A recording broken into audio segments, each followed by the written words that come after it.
a beautifully maintained garden.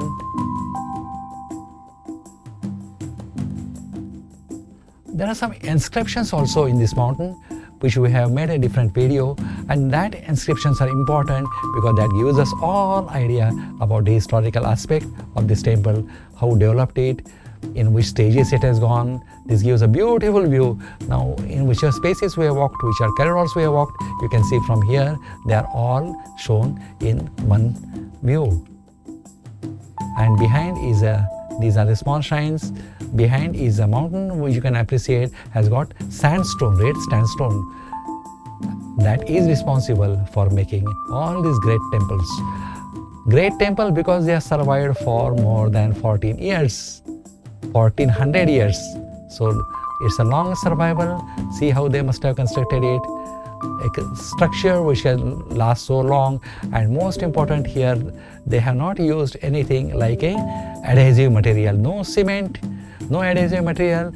It is just interlocking of the stone. This is here, if you can see how the interlocking is achieved. Just before some time we see in a roof. Now here it is showing how interlocking is achieved. Now coming to carvings, at the back of the temple, the avatars of Lord Vishnu and giant figures are carved. As far as avatars of Vishnus are concerned, it is very common. You will see at a lot of places, and they were extremely given importance for all these things. We have seen these avatars also when we were seeing caves.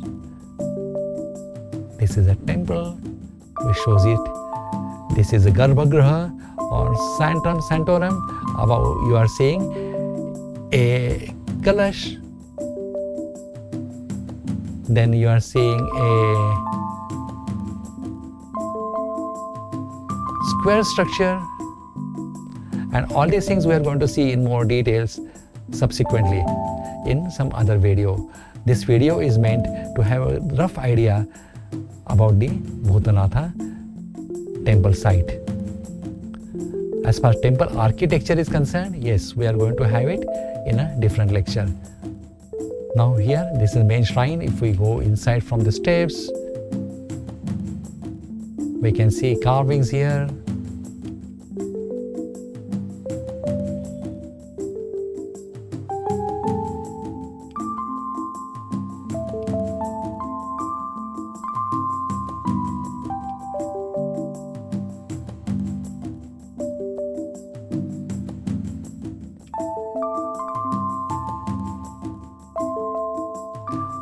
This is main shrine, and what we are saying here is Nandi.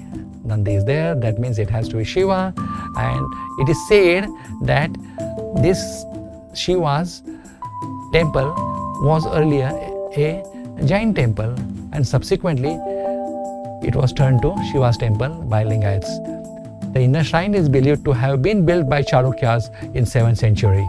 So this temple has travelled right from 7th century till 10th or 11th century, and we are seeing different changes made at different perspectives. This is Garbhagriha, Santorum.